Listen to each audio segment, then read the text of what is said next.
You ready? Yeah, I think so. All right.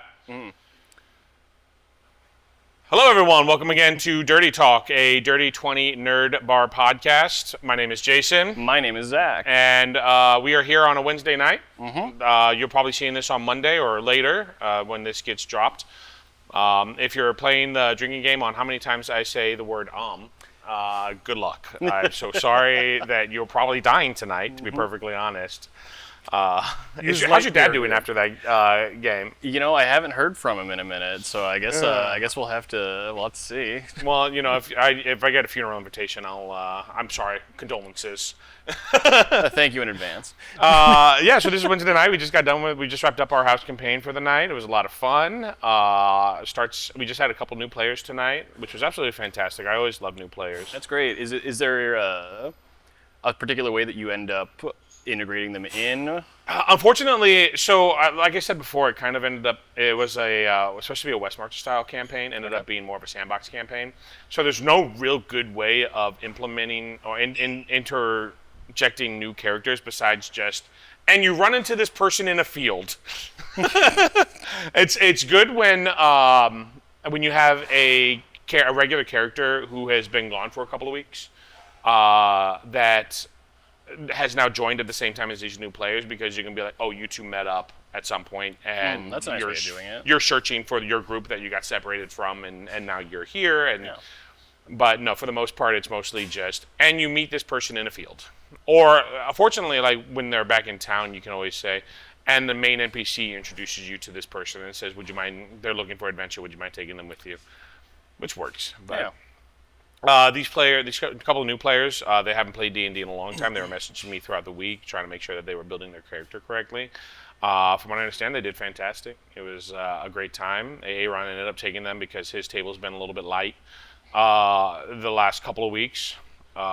So he was able to take them and get them integrated into the campaign. I had one new player at my campaign, at my table. They ended up having to leave early for, I don't know, they said they only have like 3 hours that they can actually enjoy it, but it ended up being a really good time. We really had a great time. If you're interested in joining the house campaign, it is between 6 and 6:30 is when we start rolling dice. If you need to build a character sheet or anything like that, I would advise getting here early. We usually start gathering around 5:30. Some of the players actually get here as early as 5 o'clock, but it depends on how early you want to get here and get your character sheet built. It's absolutely a great time. We have 3 tables going right now. One group is looking to rally the centaurs to get their help in fighting the school. One group is trying to rally the elves to get their aid in fighting the school. And the other group, my group, just infiltrated the school and last week ransacked the Lich's apartment. Hey, just diving right in. Yeah, no, like they absolutely, it's crazy because they could have gone on and they went in looking for one thing only. They ended up taking so many things that didn't belong to them. There was a study, and they just emptied all the books into the portable hole that they have. Took a box that had a bunch of spell scrolls in it. And this lich is super powerful. This isn't your average run-of-the-mill lich. So these level 8 characters pissed off this lich. They opened his sarcophagus and everything. Like, this is absolutely wild. Fortunately, they ended up in a fire giant city today, so the lich didn't have a really good opportunity to try to come after them. But he's definitely keeping an eye on them and going to find a good opportunity to. Spoilers for those of you who might be watching this, is going to definitely find a good opportunity to hop in and try to get back the things that belong to him. Yeah, that makes sense. Yeah. Most would. I mean, if you're a high-level magic ability person and somebody stole a bunch of stuff from you, you would, right? Yeah, I feel like it's not too much of a spoiler to assume that he's going to have some sort of retribution. Right. The actions may have consequences.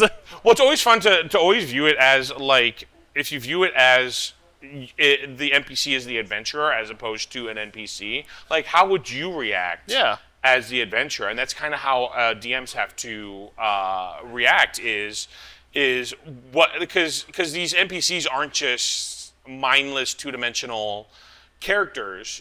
They react in ways, and they have emotions, and they have feelings, just like your PCs do. So how is the DM going to now play these characters that have been slighted just like you would. How would you play your character that's been slighted in this way? So you got to kind of think about that, and it's not just I can't just as a DM can't just be like, well, this isn't how the story was going to go, so I'm just going to let him rest until something else happens. No, he's coming after them now. Yeah. So You gotta go on the fly, yeah. yeah, so I'm excited to where that kind of comes to a head. But currently they're in a fire giant city, so they're safe for now. For now. So yeah, 6:30 on Wednesdays is when the absolute latest that we start playing. If you're interested, definitely call the store, DM us. We'll be more than happy to get you more information on how to join in that campaign. Tuesday nights, as always, is trivia. If you want to know what the categories are, make sure you follow us on social medias. We always post those on Mondays at the very latest, the categories at least. We've been in conversations with the people who do our trivia nights. They are interested in doing more themed trivia nights because they've been wildly successful. So one of the trivia nights that they talk about doing is Taylor Swift trivia. Really? Yeah, which could go one of two ways. I don't know if you know much about Taylor Swift fans. Not too much. If we botch it, we could get canceled. Like that, this could be the thing that cancels us. The Taylor Swift fans, with all due respect, be crazy. That's high stakes then. Yeah, so they're looking at doing maybe a Taylor Swift trivia night. There was a couple other categories that got brushed around, but every Tuesday, not every Tuesday is a themed night, but we lean more nerdy, but some sports questions sometimes get thrown in there and other various categories. But trivia night's always a fun time. I definitely recommend coming on trivia night. We actually have a lot of tables that I've had several tables that on Tuesday nights that I've greeted and been like, hey, are you here for trivia? And they're like, well, I wasn't, but so I think trivia is a great opportunity. Absolutely. Let's see, when is this coming out? This is coming out next Monday. So the Return of the King would have aired already. Well, aired, I say aired. We would have watched it this last Saturday. So I think what we're doing currently, the plan for this coming Saturday is to watch the animated Lord of the Rings movies. Very cool. Have you watched those at all? No, I haven't actually. I've seen clips of them online, some of the more memeable moments. Oh yeah. But I haven't sat down and watched them. I think I watched The Hobbit. I don't know that I actually watched all of the animated Lord of the Rings movies. I think these were in what was it, like the 80s or 90s, or even as far back as the 70s. Do you know, Rich, when the animated Lord of the Rings movies came out? I haven't seen them either. Oh wow, I'm saying these. Saying these names. They're very long-winded? Okay. Guys, pretend I didn't say what I just said. We're just going to ignore the fact that I just said what I just said. The animated versions of the movies that we've been watching all month. Don't worry about cutting that, Rich. It'll be fine. I'm sure. Nobody's watching this anyway. Yes. Hi to the 27 people that watched the last 2 episodes or something like that. So the animated versions of the movies we've been watching all month. Which like I said, I watched the first one a long time ago, and like you said, I've seen the memeable versions, portions of it. But it should be a fun time. Yeah, absolutely. There's 4 Saturdays this month, so we got to do something to fill in the last week. Yeah. And then next month we're actually going to be doing. It's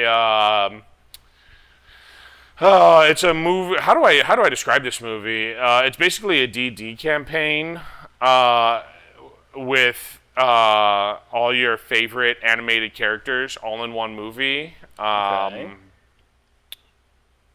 With no reason why they should all be in the same movie. Fair enough. All right, yeah. A large green main character. Okay. That's what we'll be streaming every Saturday next month. I forget how many movies. Do you know what I'm talking about at this point? I think so. Is many- it like an onion? Yes, yeah. Okay. Onions are definitely a huge part of this movie. How many movies are in that series at this point? If I am not mistaken, it's 4. I think a 5th one is coming out now or has just come out. Really? Yeah, I remember people were complaining about a redesign of the character, the titular character. Are they doing like 3D models or something like that? They've always been 3D models. They just cleaned them up, and so they don't look like they're from the year 2001. And so people are like, "Oh, this isn't what I remember." Well, there was. Do you remember How to Train Your Dragon? Yeah. The third movie, absolutely fantastic movie, but the animation style was definitely, like you said, more clean, and it definitely didn't feel like the other two movies. Yeah. And it kind of did throw me off when I first watched it, but if you can get past that, it actually. And that's the thing. There's a way to do it without, I guess, changing the style entirely. Yeah. But I guess it was jarring. Yeah, and that's the thing, is that it's you go in expecting to see something one way, and it ends up being the other way. Yeah. But yeah, so every Saturday this is August, so this would be September. More animation, animated film, more fantasy lore type stuff. Everybody's second favorite fantasy Quadrilogy. series. Yeah, quintrilogy. What did you call it? Quadrilogy? Quadrilogy. Yeah. Nope, 'Cause I don't know that's if not a word I'm ever going to say ever again. I think it's just called, what is it called at that point? Because it's called a saga? Is that what it's called at that point? Guess. I think That's what Star Wars does. Yeah, I think they go from a sequel to trilogy to just saga. Yeah. Anything after 3 movies is just a saga. No, fourth movie is usually poison anyways, so. It is so true. Oh, man. Well, this series of movies did it quite well, I have to say. The third movie, that's the thing, the third movie in this one, they jumped it. They were like, this one's the one that's going to be bad, and then the fourth one was okay. Third one's garbage. I feel like that's kind of the allure of it, though, is like they did jump the shark in the third movie. They really but did. it was I mean, the whole series is memeable. The whole series is very not serious at Yes. all.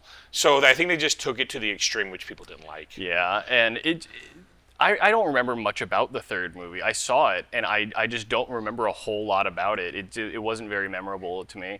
I was seeing it in theaters at the Keller 8 in old, they showed movies that had just left theaters but weren't quite on video yet, Yeah. so you could get them At super discounted price, Loved yeah. that place. They were still using normal film instead of like a digital projector. The film actually caught fire While you were watching it? It burned away. And I had seen it happen in so many movies as like a joke that Right. I figured it was a joke, and I was like waiting for it to come back on, and then all the lights came on, and they were like, "Please leave." Like, That is amazing. Oh, that's so cool. That would have absolutely been a bit that they did in that movie. no, exactly. I really thought that it was going to come back on at some point and be a bit. What movie? I think it was Prince Caspian that happened to me at. Oh, really? Yeah, where the film didn't catch on fire, but there was a point where we were watching the top half of the movie on the bottom half of the screen and the bottom half of the movie on the top half of the screen, so they just had to completely cut it and reset. So we all got free tickets, but Hey, that's cool.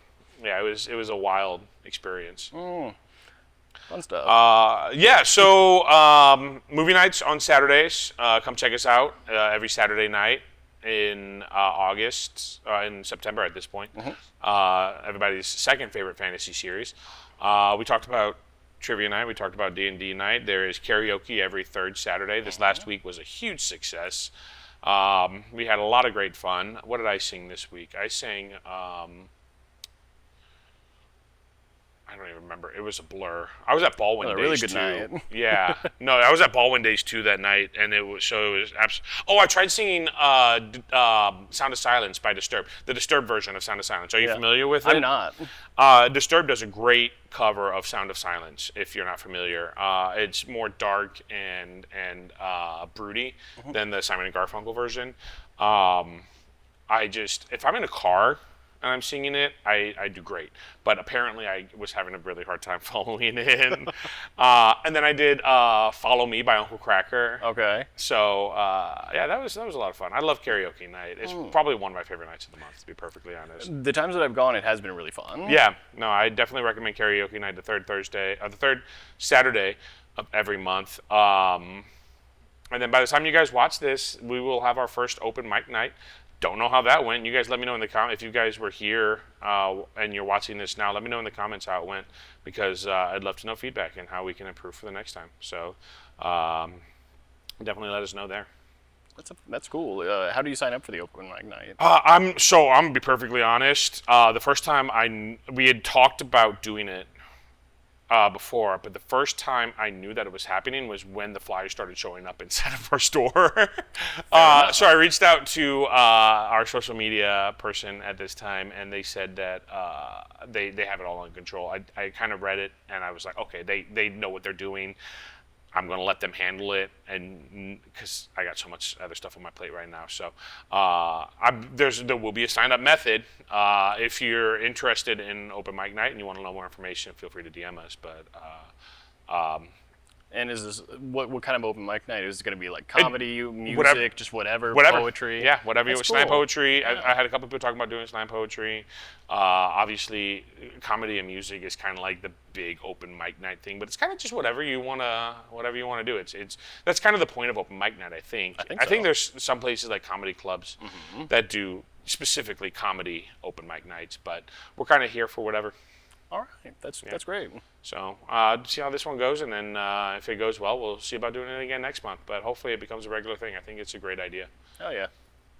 Cool. So, Zach, not last time we talked. Was it last time we talked about Pokemon? It was 2 weeks ago. So you told me last week. I apologize to everyone for missing last week. So sorry. No, it's perfect. It's perfectly all right. Zach was sick on Wednesday when we normally film, and then we were supposed to come up with a day later on that week that we were supposed to catch up. But I had Baldwin days, and we had a really great weekend. Saturday ended up being one of the highest grossing days that we've had in a very long time. That's awesome. Which is absolutely fantastic, but that just means that we didn't have any time to figure out when to film. So I apologize for missing this last week's Dirty Talk. But you told me last week you had actually completed Legends Arceus. Yes. So I would love to know your thoughts. And so by completed, there different levels of completion. I caught Giratina. So Which is something I haven't even done, to be perfectly honest. I have not been able to finish the Volo fight with Giratina at the end. got you, yeah. And that was the most like almond thing. I can't remember the thing of the word. It was so foreshadowed. Volo's spoilers. Volo's turn. Spoilers for like a 3-year-old game. Like. Yeah, spoilers for Legends Arceus if you haven't finished it or don't know what happens at the end. No, and I was just waiting the whole game. I was like, all right, when's Volo gonna turn on me? And then the main quest like ends. You get Dialga and Palkia, and he's like, yeah, we're still buds. And I'm like, when did this happen? Then it immediately happened. Okay. Well, I can't say that I foreshadowed it for so long. I think it was during the portion that you get kicked out of the main encampment. Yeah. That I was like, oh, this guy, there's something more to this guy than he's letting on. So. He was the only one who had like no doubts about you. He was just like 100% like, yeah, this guy's cool. It's like, why do you like me so bad? Why you're like obsessed with me? No, so I've been able to beat Volo and his team, but then you immediately go into the Giratina fight, and I have not been able to finish that at all. I think I played the game a little bit different from you because you said that your team ended up at like level 50 to 60 by the time that you got to like the end of the game. Yeah, last time we talked max about it. 70, but like somewhere in the 50 to 60 range. I had like a level 85 Infernape leading my team, and I think the lowest one that I had was like level 73. I think part of the problem that I have is that Legends Arceus invites you to use different Pokemon very freely in the game. And so I was changing my team throughout the game until I settled on the one that I took to fight Volo. Yep. No, I was building a team as it went, and I was kind of grinding the levels as they came, and Cool. trying to keep everybody like on like similar terms. Yeah. And yeah. So what was your final team, if you remember? Final team: Infernape, Blissey, Golem. My team, no. Gudra. Which is Hisuian Gudra. Yeah, Gudra. Hisuian Gudra. Love Gudra already, and love Snail Gudra. Very cool. Gyarados. And Rhyperior. That's the one. That's a solid team, actually. Yeah. It was it was really, really good. No, They I, really I tore applaud it you. apart. That's absolutely fantastic. I wish I could tell you what my team makeup. I think I caught a alpha. Is it alpha? I caught an alpha Gengar at some point I and kept it on my team. I made my whole team alphas. That checks out. I was like, they can be big. I was like, I want them to all be big. Why not use the most Make powerful them Pokemon? Big. Yeah. How many of these alphas did you catch, like, in the standard battle format, and how many did you, like, sneak up on? Sneaking up on them was absolutely the strat for the most part. Yeah. If you could just, like, sneaking up was pretty easy in and of itself, but once you got access to enough sticky balls, it was just cake. You just toss a few of them at him, and they just run around with the Gigaton, you're done. Yep. It was easy as pie, but for a while it was doing the battle format just because that's what I was used to. It was what I was, It's just wild to me that you how like complete is your Pokedex in that game? I have about 153 out of like 240 some odd Pokemon in the Pokedex right now. Okay. So I still have a fair ways to go, but it's not too shabby. I think my Pokedex is a little bit more complete than yours, but there's some Pokemon you really have to try for. You said you were currently going for the the elemental tree. What is it called? The Tornadus. Yeah, Tornadus, Landorus, Enamorous. Yep, that sounds right. Yeah, I can't remember what their trio was called. It's Weather Trio maybe. I think that's what it was. Yeah, that sounds right. But yeah, that one I just happened upon Landorus. I wasn't really paying too much attention. I was just like, oh, there he is, and it took me so long to figure out exactly how to get up to him and not be just murdered immediately. Yeah. He knocked me out a couple times, but I got him. That's amazing. No, I haven't. I've definitely not gotten that because that's post Giratina, right? Yes, it is. No, I definitely haven't gotten that far. Have you been able to figure out the Manphy? No, I haven't done that one yet. Okay. I'm not exactly certain about that. I don't think that one even counts towards like the main I don't think it Pokedex does. that you have to get Arceus. Yeah, I think that's. Have you caught Arceus? No, you have to fill out the entire Pokedex. Okay, that's right. In order to actually get to Arceus in this one, which I was a little frustrated with, but I get it. That's okay. So since I couldn't beat Giratina, I decided, you know what, I'm just gonna go fill out my Pokedex, and hopefully during that process, I can get my Pokemon to a level that is appropriate to fight Giratina. That should work. Yeah. But that's about the same time that I fell off and started opening this place. So Fair enough. Video games have definitely been a side note for me for a couple of years. Do you have plans to play Pokemon Legends ZA when it comes out? I want to so badly. I really hope that I can find some time when it comes out. I'm excited about it. It looks super fantastic. Have you seen much about it at all? Not much. I know it takes place in Kalos. Yeah, so I think it exclusively takes place in Lumio City. Oh, okay. Which is really cool. So you can explore a little bit more about Lumio City and find out about some of the secrets that are going on there. But there's like you almost control your Pokemon more than there's certain Pokemon battles where, and I don't think it's going to be like fully control your Pokemon, but like you can dodge out of the way of attacks. Okay. You can like your Pokemon has cooldowns, so instead of like a full turn-based strategy, you have a turn-based game. You have more of a live action role play. Is that what it's called? I'm not entirely certain. It was like real time. Real time strategy.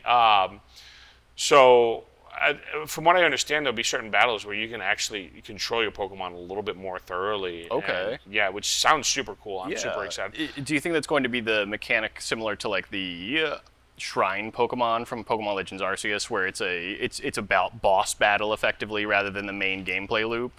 No, I think it's gonna be more main gameplay because these are against other trainers. Oh, okay. Yeah. Oh, yeah, because this will take place in a more Pokemon are acclimated to everything. Yeah, because Legends Arceus took place in the past. Hazui is I don't want to say prehistoric, but pre Gen 4. What's the Gen 4?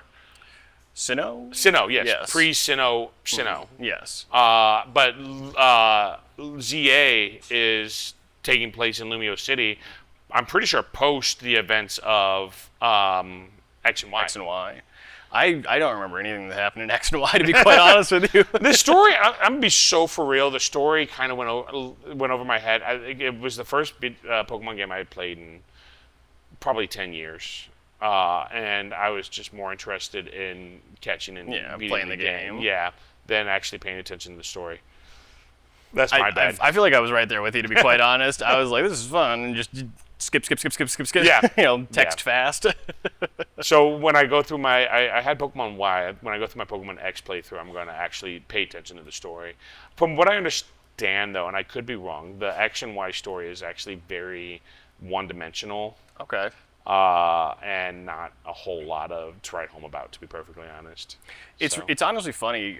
Now that I've actually been playing Pokemon Legends Arceus, I've been seeing more stuff online about Pokemon, and I've been seeing people say that Pokemon White and Black is like a sleeper hit, and that like it's really good. And I remember when I started playing in Gen 6 right after Black and White had come out, everybody was hating it.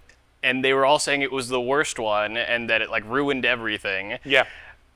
And it's so weird now just seeing people be like, actually, that was the last good game.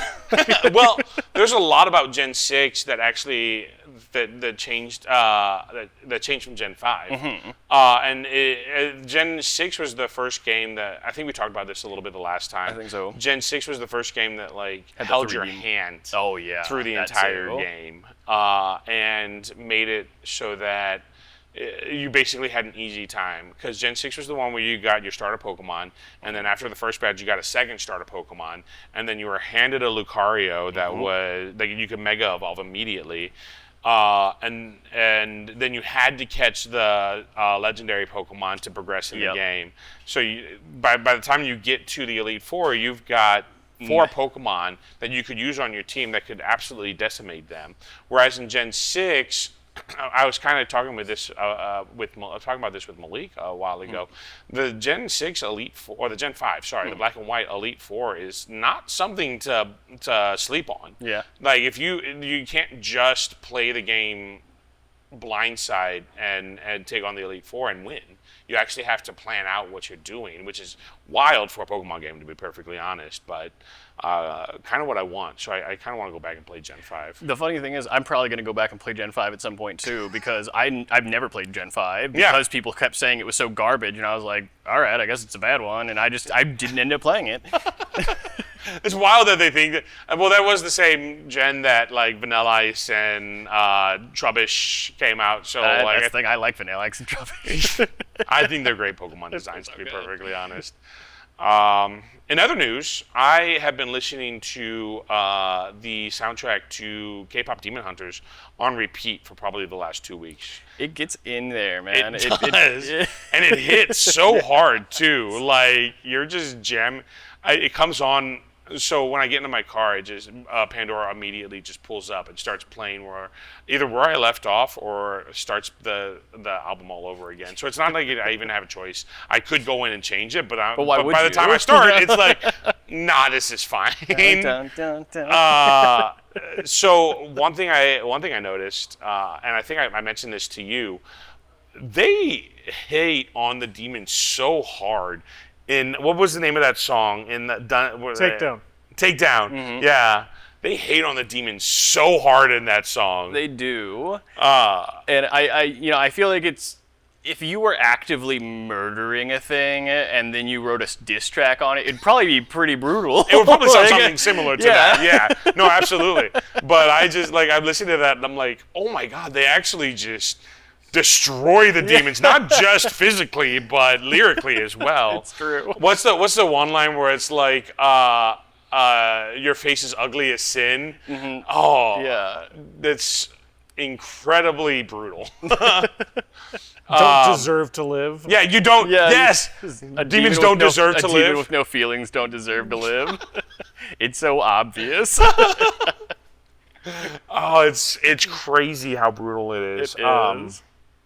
But if I had to pick a favorite song now, and I think I can, What is the? And I can't even think of the name of the song, but it's the one where she's singing, where she's like, "This is my voice without the lies." That's the last song. Yep. This is what it sounds like. Yeah. Yeah. I don't know if that's what it's called. Yeah, but beautiful song, and it just wraps up the whole story very well. Where it's like, I'm no longer having to hide who I am. I get to just be who I am and present myself, and y'all can just deal with it. Yeah. Which I think is a very powerful message. Absolutely, especially for a kids movie. Yeah. Yeah. Would you classify K-pop Demon Hunters as a kids movie? I'd say so. Yeah. Okay. I'd say it's a family movie. Yeah, I would classify it family more than kids. Yeah. But no, it's definitely a very powerful message. Absolutely. Well, So, I mean, they blew up the whole initial plot of the movie in order to get there. what's that? The whole the golden I'm missing the word now.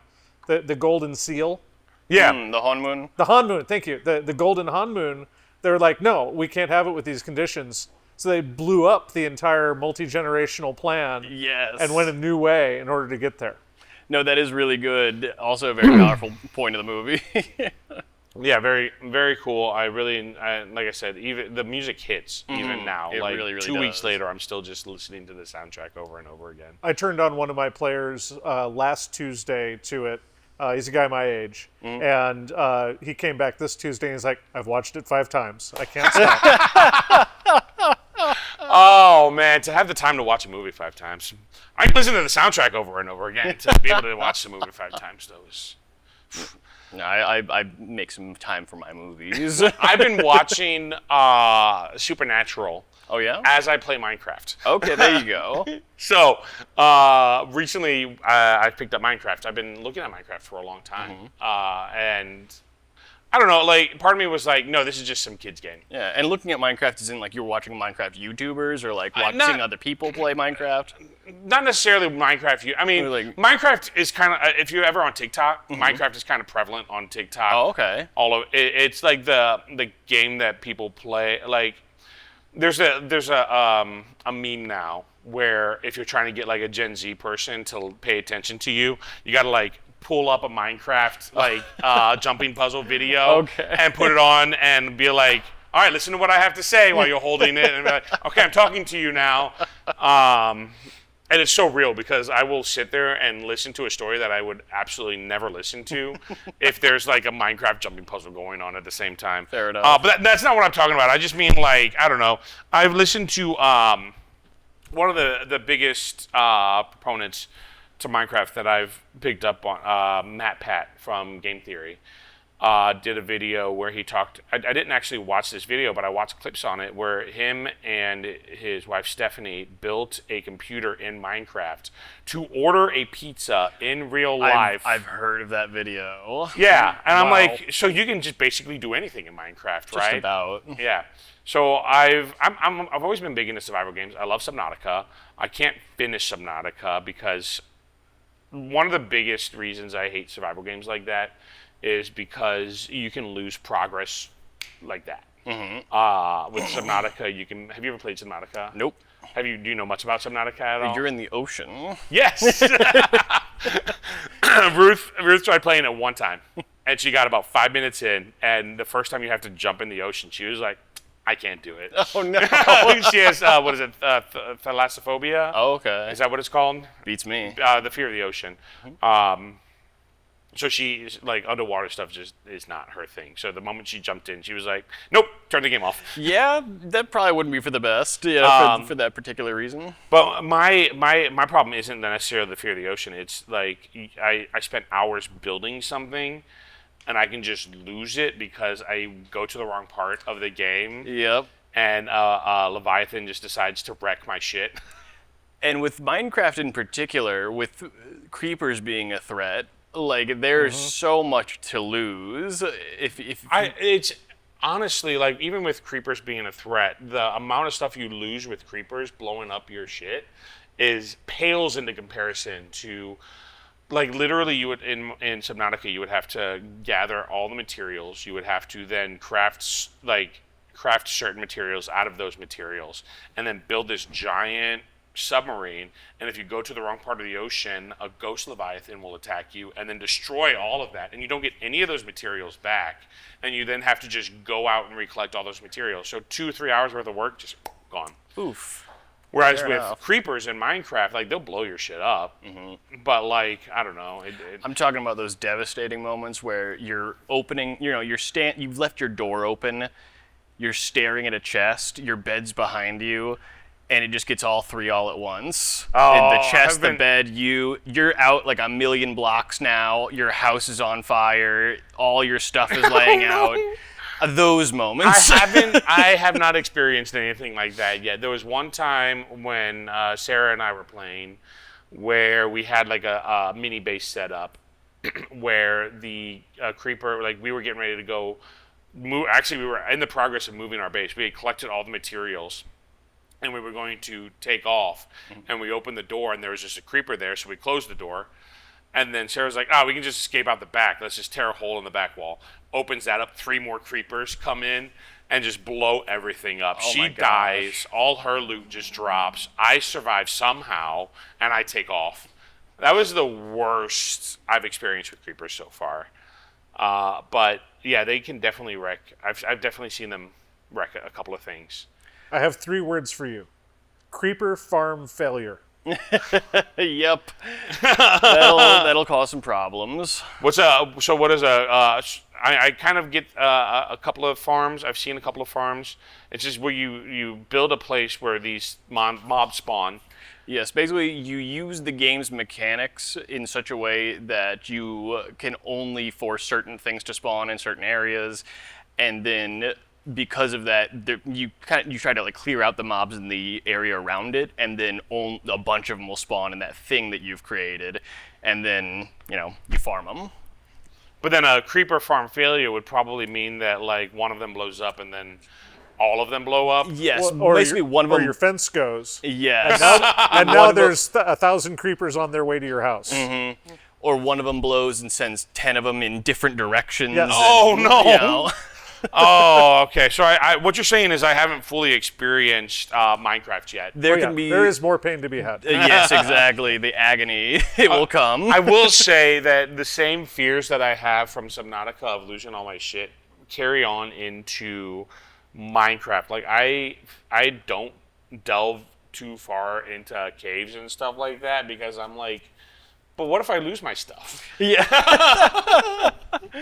No, So that is like so real. everybody else, we have a Dirty 20 server going on right now, where everybody else is currently working with diamond pickaxes and diamond armor, and I have it now. Except I was given it because I have not gone that far down very much. That's fair. Usually the first thing I do in a game is I dig all the way down as far as I can go and start strip mining. And normally that, stuff generally won't spawn if you're placing your torches right. And so that's usually pretty safe an activity to do for a while until you get diamond. Yeah. That's usually how I go about it.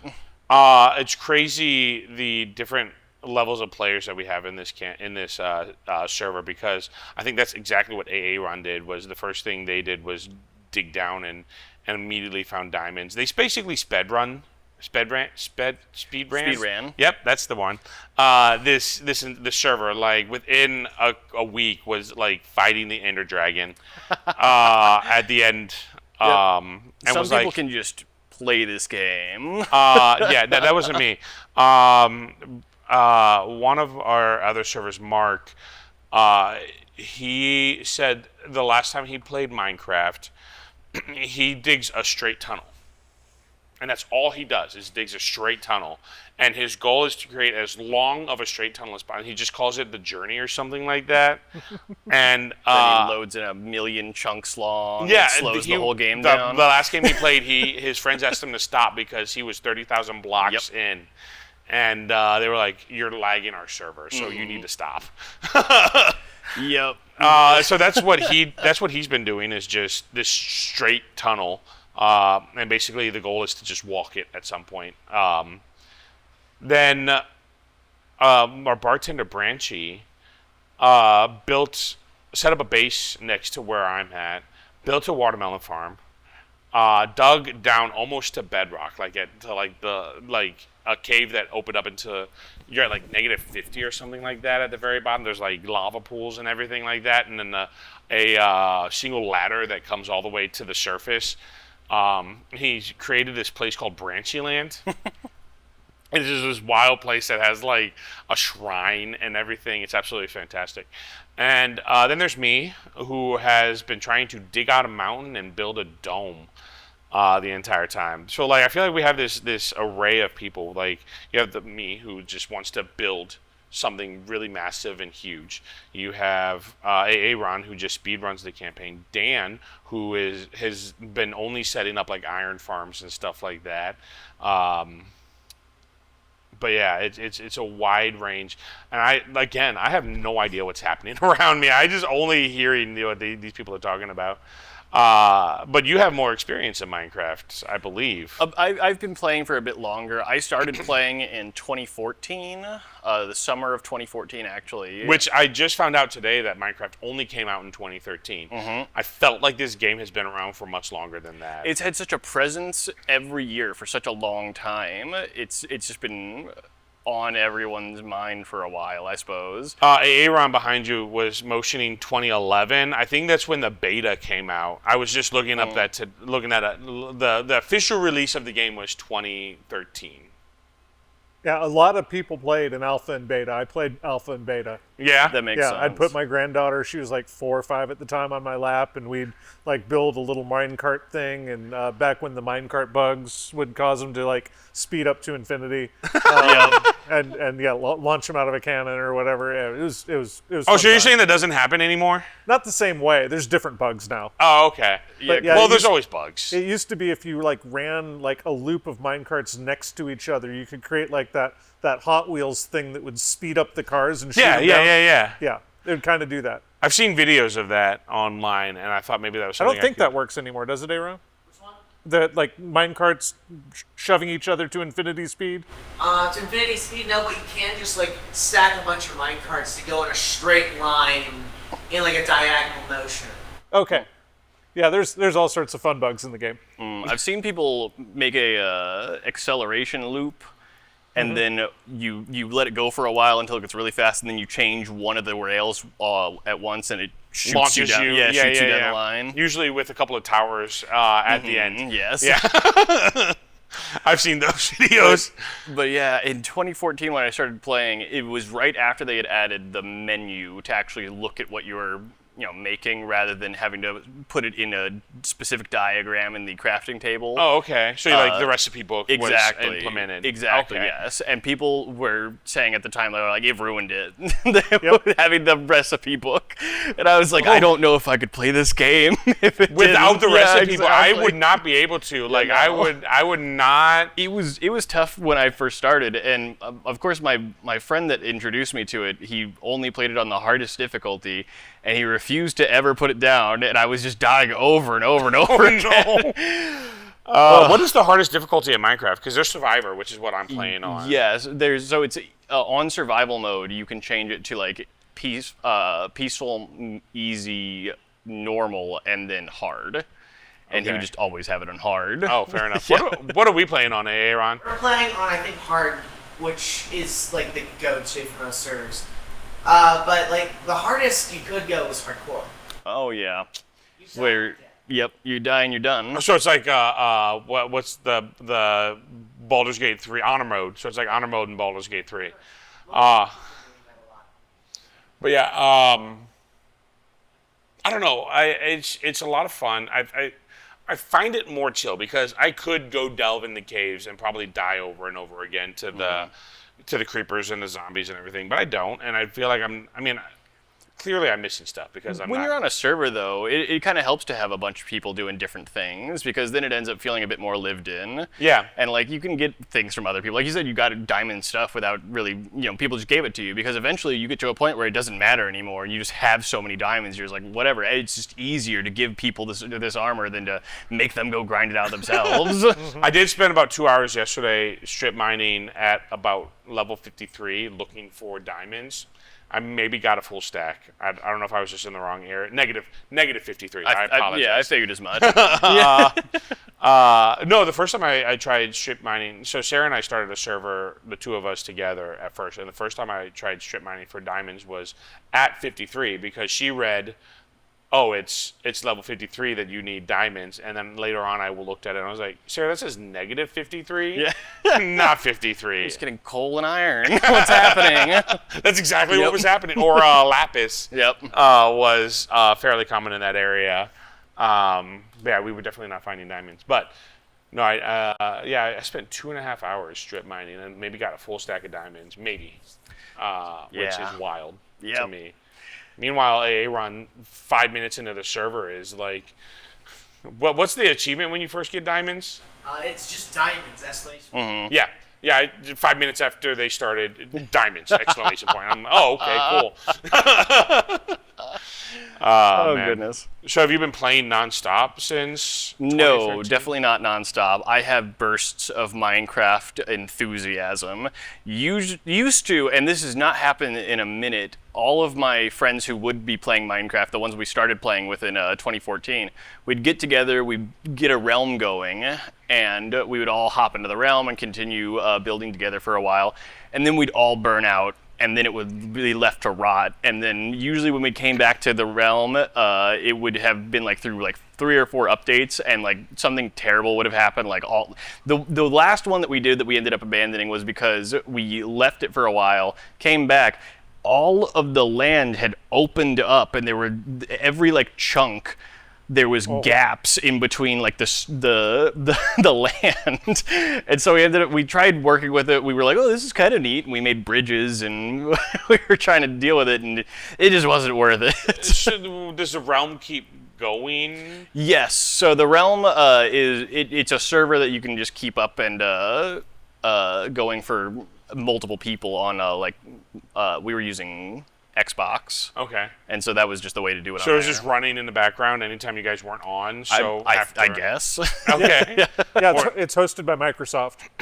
Okay. Yep. Because I think the realm the server that we're on isn't a realm. It's just a server from a third party. That would make sense. I think the server stops whenever none of us are on. So there's no like coming back 5 years later and having catastrophic events happen. Yep. So. Well, but some of the stuff from updates could even happen if you like try to start up that server again in 5 years. Mm-hmm. Well, I think yeah. the server we're running on is a version behind actually. So I think there's not even the possibility of those new updates crashing the server because the server we're running runs on a specific version as opposed to the newest, whatever the newest version is. That makes sense. So Yeah. Well, and most of the time the breaking changes aren't.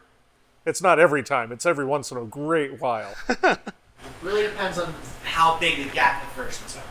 I feel like the people who know the most about Minecraft are currently sitting off camera. Yeah, I know, right? we really need to mic them up. No, so my experience with I just started playing. I only bought it recently, and it was because I do like survival games. I love Subnautica. I just, like I said, the losing progress is painful for me.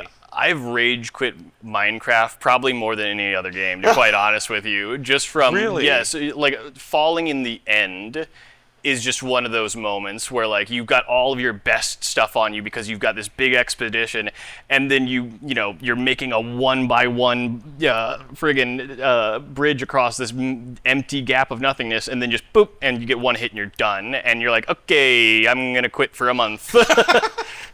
See, and I feel like if I actually play the game, I might experience something like that. But currently, I built a dome, and the worst thing that happened was that a skeleton. I built and I might pull it up here in a little bit, see if I can get it recording so y'all can see what I've done. The first thing I did was built like a 125 by 125 square, because it was 64 in each direction with a center block. And then I built a dome that encompasses that. Okay. And so for about a week, I was adding layers to this dome, which means I'm creeping along the edge of this dome. And at some point, I was out at night just a little too late, and this skeleton, I'm all creeping on the edge of the dome. And of course, I'm sneaking. so that I don't fall off myself, but the skeleton shoots me, and I'm Yep. like 20, 30 blocks up. Yep. But fortunately, it's right by my home, so like I was able to go grab my stuff pretty quick. But I can imagine how that would be devastating if you're at a place like the end, Where once you fall, there's There's nothing. It's gone. Yeah. It's done. because you can't even like, you would have, even if you could go back and get your stuff at that point. Basically, the best case scenario would be you brought a bed with you, put it right next to the portal, and you could still go back in. But if you fall, there's nowhere to get your stuff. It's just Yeah, gone. it's just so gone. it's over. Yeah, I've seen the end all of one time. I was watching Sarah kind of like explore through the end for a little while, and I'm like, that looks terrifying, and I'm not sure I would ever want to do. Like, I'll probably go there at some point just to look around and see what I can find. But like, it's terrifying looking, and it looks like Once you're right, but once you know what to expect, once you come in prepared with the right stuff, it's really a cakewalk if you can just not fuck up. Well, okay, like the difference between iron armor and diamond armor is staggering. And wait until you get netherite. Really, Yeah. like I like the instance where I fell from with even with iron armor, I would lose like half my health in that instance. Diamond armor, I could fall almost 100 blocks and still survive. Netherite protection and then feather falling boots. You could fall like a mile. I'll need to. I guess I need to upgrade my stuff. That's the thing. Once you get the diamond stuff, it's about the enchantments and the netherite, and those are two big grinds. No one's Yeah. going to be giving you any netherite. Hey, Aaron. The Mario, you gotta do the Mario map. I've Maybe you work for it. okay. No, Aaron next to my base built me a Mario. Of course. Yeah, parkour course, which I succeeded. And they put chests at the end of each section for me to grab stuff. And How fun! The first one, they gave me something that I was supposed to build in a particular way, and I went and fucked that up. The first, put it down and was like, I think what I did was I put it in the right order, but I put it down on the path because I thought maybe it was a clue to the next step of the puzzle, and then it was just in my way, and I'm like, well, I got to knock this down, and then I cut it down, which I didn't have the right tools to cut down the particular block, so I just lost that block, and I'm like, well. So I had to go to Aaron the next day and be like, hey, Aaron, I think I fucked it up. I'm sorry. Ruined it. But that's a lot of fun. Oh yeah. But yeah, no, one of the things I love doing is just finding one of the tallest mountains and climbing it. Because the first server I did with Sarah, we just climbed one of the tallest mountains. We flattened the top of it, built our base on the top, and then there was a waterfall that was kind of coming off one side. And I was like, I want to build like a door that like goes in between the two waterfalls, and then it just goes into like this base inside. So I like dug down into the mountain and then ended up hollowing out just like a portion of the mountain. And that was our base.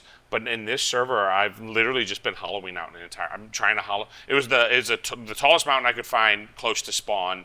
It goes up above the cloud level. So this mountain, it's got snow at the peak of the mountain, and it's tall and skinny. So it took me like, I don't know, probably an hour to climb this mountain. And I get to the top, and I'm like, all right, I'm hollowing out this mountain. This is my base. So I usually end up going really light on the bases. Really? Yeah. Every time I end up finding myself in a big base, I have one room and it's right next to the door, and I just go in there, do all my stuff, and then I leave, and I don't use any of the other space that I've created. And so I've taken to now just digging a little hole, just a hovel, and then I place my bed down and I line it with chests, and that's where I live. No, I have so many plans for this base. I want to build like at the base of the mountain. At the moment you walk in the door, I want it to be like this labyrinth that you have to solve to get to the next level. And then the next level has some other puzzle, like maybe some trap doors that would put you like drop you back down into the labyrinth or something like that, or even like one that would just open a hole that would go all the way down to bedrock, and it would just drop you down. There's like one tile of water at the bottom, so you just splash in this. And as you're falling, you're flying past like these cages of like creepers and skeletons, and so they're all like yelling at you as you're flying past. I think that would be super fun. But basically, like a wizard's tower is what I'm thinking. And then I'm building this dome, and inside this dome, I'm going to create my own biome inside, and I want to create like a village inside where there's actually villagers that live in this village, and then have like a dark forest where mobs spawn.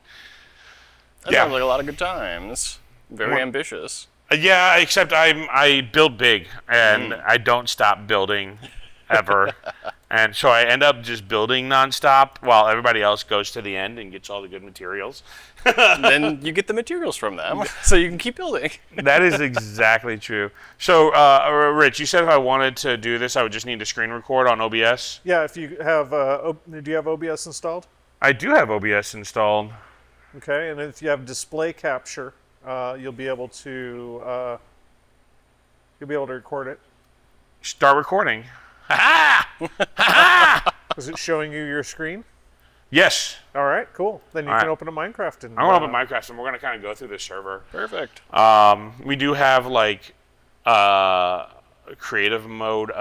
You can activate fly, so you can just fly around the server. Oh, okay. So I'm going to kind of just fly around and show you everything that's we got going on. But what are some of your favorite things in Minecraft? You can slide the laptop over. So I will. that I'm can just see pulling Okay. it up right now. Yeah. Some of my favorite things in Minecraft. Honestly, I love the Wither. I love the stakes involved with the Wither if you let it get out of hand. Have you fought it yet? No, I haven't. So with the Wither, it's if you aren't prepared for it, like you can murder it pretty easily if you do some dumb stuff with it, but if you are not prepared for it and you let it get out of hand, it can destroy your entire world effectively. Where it shoots out TNT that just explodes immediately upon. Oh, I've heard of this. Yes, and so yes. you spawn it in to fight it because it gives you a good object that you really need for like the later game, and it can just smoke you, and then you lose your armor, and then it will just smoke you over and over and over again. And every time that happens, it leaves a crater. So How do you spawn in the Wither? Like, so you have to collect some soul sand blocks from the Nether, and then find Wither skeletons in a Nether fortress. Kill them until you get 3 rare items, which is the Nether or the Wither skeleton skulls. Once you get 3 of them, you create a T shape out of the sand, and then you put the skulls on top, and it turns into the Wither. So you can spawn it wherever you want, and so you can be a real jerk about it.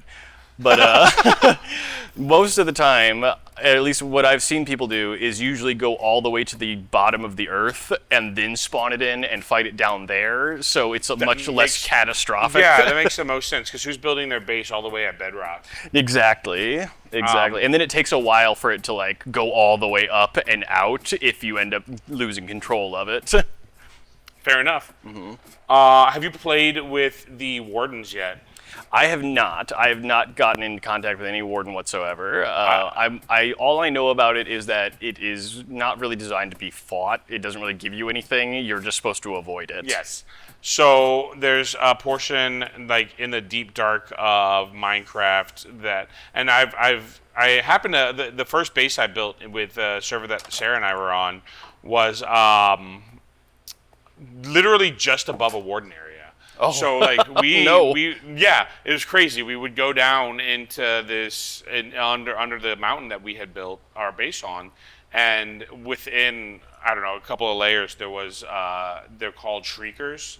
That if you within a certain number of blocks close to them, if you're not sneaking or if you start mining something, they will scream.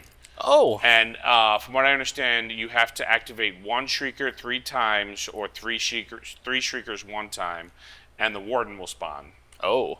And what's absolutely crazy is that the warden, when it spawns, like the whole room goes dark. So like there's natural light that occurs from these shriekers, and different various fauna that happens in this area, but the whole thing just goes dark. And it's like this heartbeat where it's kind of like. So the first time that happened, I just turned around. Nope, nope, nope, nope, and turned around and ran away. But then I was like, I want some stuff from that area. I would love to have, especially the bioluminescent fauna, flora that you get from that area. So I was down there trying to harvest it, and we ended up having the warden end up spawning on top of us. Oh, and we ended up digging ourselves into a hole, or into a wall, and just sitting there. And we sat there for, I don't know, probably like 20 minutes, just not moving. And we were like, okay, probably the warden's gone by now. So we dug ourselves out. The moment we dug ourselves out, the lights just started doing that thing again. Oh, it didn't despawn. Great. Oh, that sucks. I don't think they despawn unless they're within like direct sunlight or something wow. like that. Was that? They despawn How long does it take for them to despawn? quite a while. Yeah, we didn't wait long enough. Fair enough. So we got absolutely decimated by this warden. And then we were playing our own server, so we just started flying around and found, we were like, no, we want that stuff back. Because we had gone down there with like really good stuff. Like you said, you take the really cool stuff to do the good mining. And we had gone with some pretty cool stuff, so we went down and we just activated creative mode, flew down there, grabbed it, and then we're like, I want to know what's around this area. So I found an ancient city. I thought that was really cool. Have you been to an ancient city before? I don't believe I have. I think they might have implemented that with the warden area. I think that's part of the same update as the wardens. But it's just like this giant, it's got a bunch of shriekers, and wardens will spawn all over the place. But it has chests that have like super high-end like enchantments and obsidian and these great pickaxes and like these diamond pickaxes that have like enchantments already placed on them and everything. So it's a really cool area, and if you actually have the opportunity to farm it, it's really great. But again, I'm a little chicken shit, so I probably will. My plan is to build a path from my base to an ancient city at some point, so I can walk in a direct line from my base to the ancient city without ever having to worry about the wardens ever. It's going to create a highway. Yeah, basically. Yeah, put a minecart rail on it. If you line it with ice and then put a boat down, that's really fast. Okay, I'll have to remember that. Like what is it? Toboggan? Nope. Bobsled. Bobsled. Yeah. Okay, so we're gonna kind of give you a tour of the Dirty 20 server that we got going on. Outside this is Branchy Land. So I'm gonna kind of walk outside of Branchy Land real quick, and we're actually not too far away from spawn. And Dan put on a mod that I forget. It's like it adds certain like environments. So the environment that we're in is called like overgrown cliffs. Okay. I don't know what that giant Spire is. But there it is. Cool. So we're in the overgrown cliffs. I don't know if you've seen them at all. Really cool biome. I would definitely recommend that. But this is Branchy Land. It's quite a wall. I was here first. I just want everybody to know I was here first. Branchy built their base right outside. Like I had this door already here when Branchy hopped onto the server. So this is Branchy. They got a watermelon shed here. Literally built out of watermelons. And if you go into this chest, oh look, more watermelons. Hey, what do you know? Don't know what I expected. I'm going to steal some because I ran out. A watermelon farm over on this side. Branchy shed, keep out. But if you go in, it's... I don't know, that's... It's just a shed. It's just a shed. There was more stuff in here before. I don't know what they did with all of it, but there it is now. Yep, not that way. This is a hole. I call this Branchy's hole. But literally, like, if you go down this hole, this is where I end up strip mining, and it's still going. Just wait for it. It's still going. Yeah, so it's still going. It's usually why I don't use ladders for this. What's the faster way of going down that far? Ice in a boat? I mean, no. But Just a pair of stairs is usually pretty good. So this is where I started strip mining, just because I kind of went over to that area and started strip mining. I think I need to go a little bit further down because I'm only at like -53. I think Aaron said the best place is -58, so I need to go down a little bit further. But I don't know. This was like one of the first things that Branchy did was just dig this hole that goes down into just nothing. And I don't know how they did it without dying because like there's several caves here that they would have fallen through. If you're gonna dig straight down, you might as well do it right at the start. Yeah, exactly. And then that way you're not losing a bunch of stuff, exactly. right? And then if you die, you just respawn, go back to the hole, and keep digging. There we go. So, sorry, give me a moment while I climb back up this giant ladder. Cool. So we come back out to we re-emerge in Branchy Land. Close that. Try to get up the stairs there. There we go. Okay. This was the shrine that I was talking about that they built. Here's some nether portals. And then whatever this is. Chaos. Oh, God. Oh. A cactus. Oh, there's a cactus there. I backed up into a cactus. Who'd have thunk? That's probably why it's there. I'm just looking in all of Branchy's chests. Just rooting through his stuff. Yeah. So this is Branchy's little abode right here. Very nice. I'm gonna be polite and close the door. And then there's this giant waterfall that's right here. I don't know where that goes. I don't want to go down there right now. And then this door that leads out to I don't know where. Let's see. This reminds me of the stairs. You remember the Truman Show? Yes. That's what every time I see these stairs, I'm like, and if I don't see ya, good afternoon, good evening, and good night. All right, and then we walk through, and I guess this just leads right outside. So we're back out to not being inside of Branchy Land. So I'm gonna close these doors, even though they were left open. Cool. So that's Branchy Land. That's great. I should go through these portals at some point. One of them. Take a left to go to Aaron's portal. Take a right to go to the big dinosaur skull. I'm going to have to go through there and figure out what the big dinosaur skull is at some point. You got some roadside attractions for your portals. All right. Minecraft's biggest ketchup bottle. And then this is my base. So this was the mountain. I originally started by going all the way up the mountain and then dug down. Okay. It's crazy because I dug stairs that came all the way down to this level, and at some point I was like, I got to be pretty close to like level with the ground, and this is where I dug out, and I dug out with like this many steps down to. So I feel pretty proud of that. Like 3 steps. That's pretty good. I got tired. I'm going to go up the stairs this time, but I got tired of climbing the stairs every single time.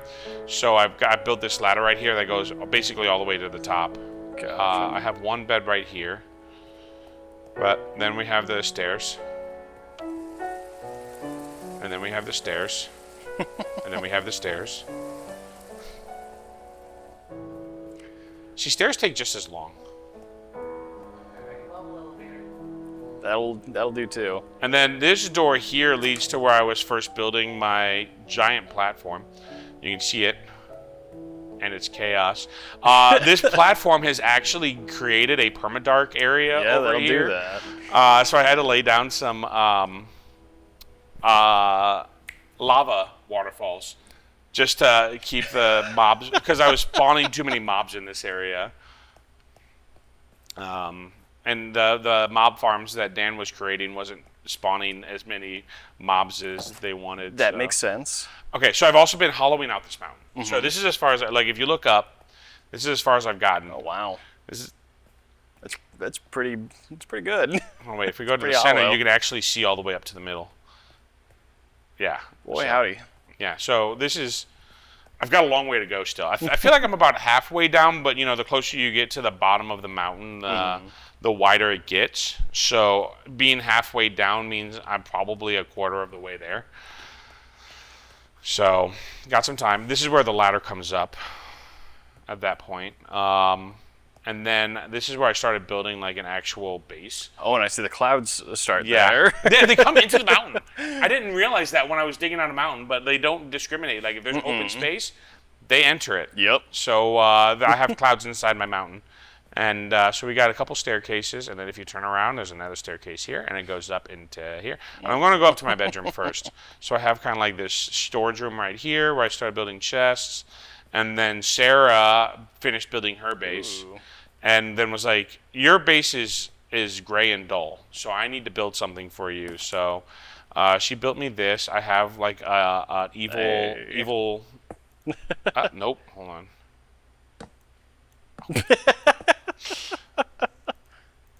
I want to sit down. You can't. That's a stair. Yeah, you should be able to sit.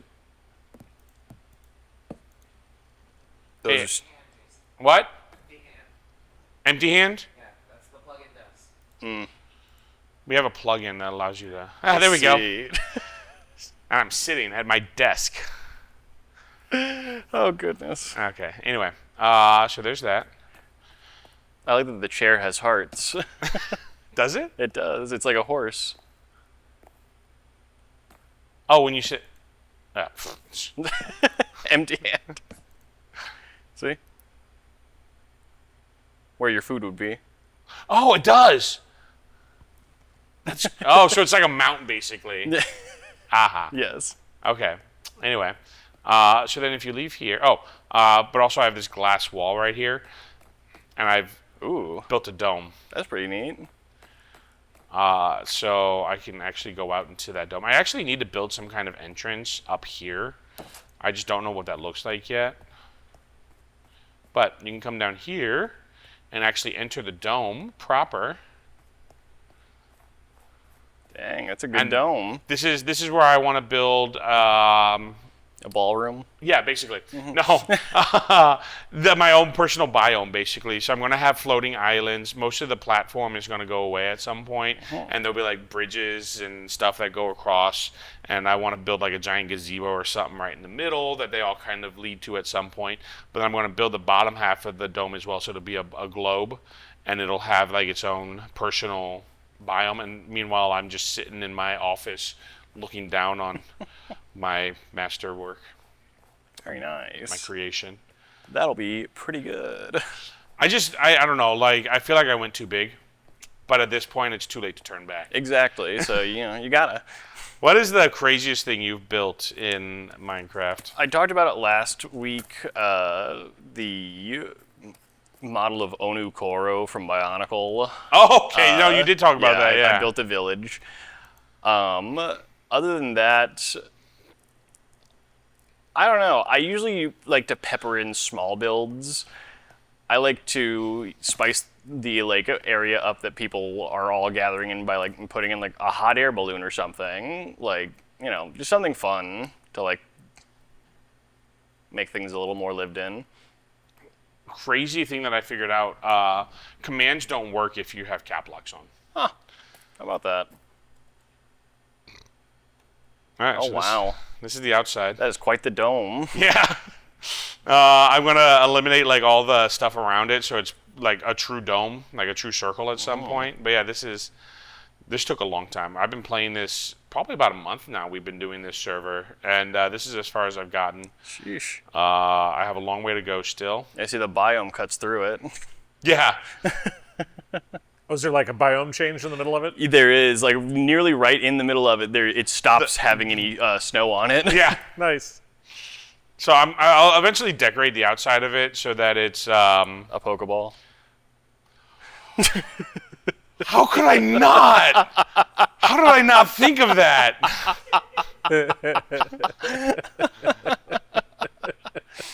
This is Branchy. This is the outside. Why did Branchy build this giant spire? I do not know. But there it is. There's that spire we were looking at. There's some mobs that spawn again because It's dark. it's permadark. Yeah.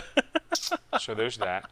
If we go over to this side, what is that? Maybe a natural cave. I'll figure out what that is eventually when I'm digging.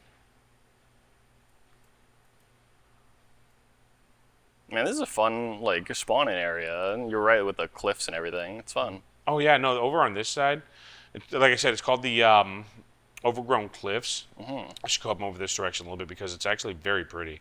If you don't play, this is a mod, so this isn't like vanilla Minecraft that this spawns in. But yeah, look at this. Look at how gorgeous that is. No, that's really cool. The only person I don't know where to find their base is actually Dan. Aaron knows where, but I currently don't. So I'm going to fly this direction because I know Sarah's base is over here somewhere. And then I'll go back to Aaron's base. I don't know how much. I don't even know. I haven't been keeping track of time this time. Do we know about where we're at? It's been about. Actually, it's been like an hour and 15 minutes, I think. Oh, well, maybe we should explore this later on. I do stream this, so if any of this is interesting to you, I'm a noob. Oh, and this is Aaron's Mario level that he built for me. Oh, there you go. So, yeah, that's fun. I do stream this, so when I'm playing, I don't always have like voice and video up because I don't usually have voice and video up because I'm usually doing other things while I'm playing. But you can check us out at on Twitch at Dirty20 bar. Dirty20 bar. If you want to watch me a noob play Minecraft occasionally, I don't say I would recommend it. I think it's fun, but you do you. But yeah, that's kind of our Minecraft server. There's a whole lot more to explore that's going on over there. What is your favorite? I think your favorite mob you said was the Wither, right? Yes, the Wither. What is one of your favorite moments that you've had playing Minecraft? One of my favorite moments that I've had playing Minecraft. So it was right when I first started, and my friend was trying to make a nether portal pretty quickly, and so he was gathering up lava and putting it into dirt holding containers to hold it until he could put it into place to make the portal out of it using, turning it into obsidian.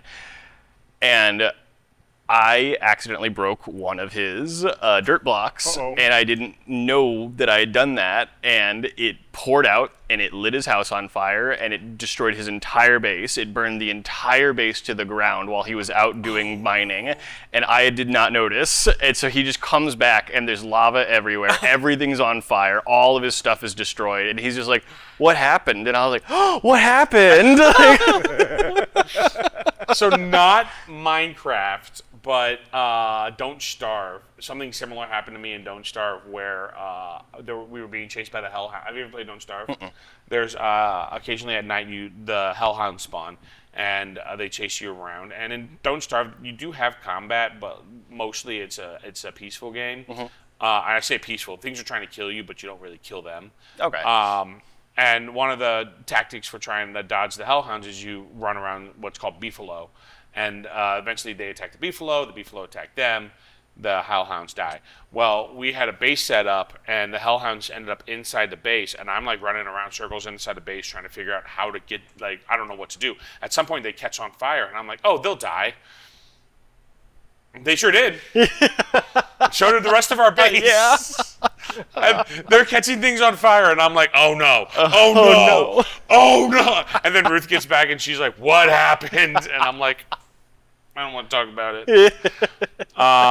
One of my favorite things that happened so far was when Sarah and I were playing. We were out at we were playing the newest version, and we had a happy ghast. Are you familiar with what a happy ghast is? Yes, I am. I've seen that. We ended up with a happy ghast, and we were flying around, looking for different villages, and we would just go into villages. Like, we were literally just flying around, finding villages, going in, taking everything, getting back on our ghast, and taking off. And at some point, we get to one, and it was a desert village, and there was a camel. And we were trying to steal the camel because, you can get things and put them. You can tie a boat to the ghast, and then put things in the boat, and it'll fly like a hot air balloon, basically. Okay. Like, you can sit in the boat, and the ghast will fly away.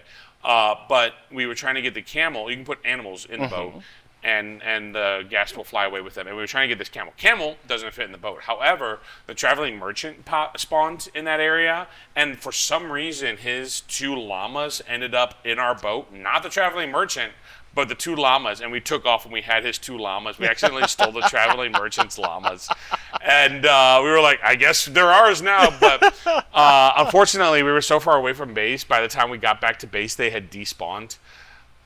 So we didn't get a chance to like put name tags on them and keep them, but it was so much fun. We're like flying away and we're like, what do we have? Llamas. It was so fantastic.